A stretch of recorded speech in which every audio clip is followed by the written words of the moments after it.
ఆకాశమును, భూమియు దేవుడు చేసినటువంటి ఈ యొక్క సృష్టిలో ఉన్న సమస్తము తీసివేయబడుతుంది. మనుషుల ఆత్మలు తప్ప.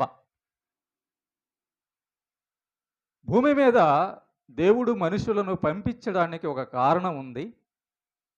ఆ కారణం చేత దేవుడు భూమి మీదకి మనుషులను పంపించాడు.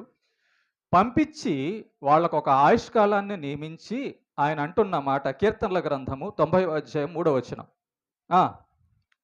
నీవు మనుషులను మంటికి మార్చుచున్నావు, నరులారా తిరిగి రండని.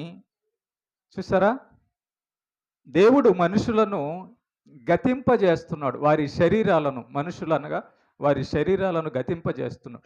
మనుషులను నీవు మంటికి మారుస్తున్నావు.